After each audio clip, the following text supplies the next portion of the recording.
अस्सलाम वालेकुम। आज है ईद का दिन और आप लोगों को ईद मुबारक। खैर मुबारक भाई, ईद मुबारक। बहुत ज़्यादा मज़ा आ रहा है यार। अब देखते हैं पूरे दिन में क्या क्या होता है भाई। बहुत ज़्यादा मज़ा आ रहा है। ईद का पहला दिन अभी हम गए नीचे गए दोस्तों के पास, बहुत ज़्यादा मज़ा आया। अभी क्या होता है, मामू से ईदी लिए भाई, बहुत सारी ईदी मिली है। दिखाता हूँ मैं आपको कितनी मिली है। निकल नहीं रहे ना थोड़ा, ये चेक करें भाई। 500 रुपये पहली ही बोनी, 500 रुपये ही लग गई। अब देखते हैं भाई बाबा कितने थे, मम्मा कितने थे। बहुत ज़्यादा मज़ा आएगा यार। देखते हैं यार पूरे दिन में हमारे साथ क्या होता है भाई। बहुत ज़्यादा मज़ा आ रहा है। ईद मुबारक, ईद मुबारक, ईद मुबारक, ईद मुबारक, ईद मुबारक। अस्सलाम कबूल করুক আল্লাহ তাআলা কুরবানির আঞ্জাম। ঈদ মুবারক, ঈদ মুবারক, ঈদ মুবারক। আসসালাম কবুল করুক আল্লাহ তাআলা কুরবানির আঞ্জাম।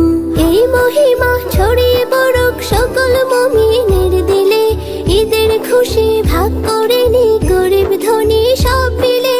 এই মহিমা ছড়িয়ে পড়ুক সকল মুমিনের দিলে, ঈদের খুশি ভাগ করে নি গরিব ধনী সব মিলে। আজ আমির ফকির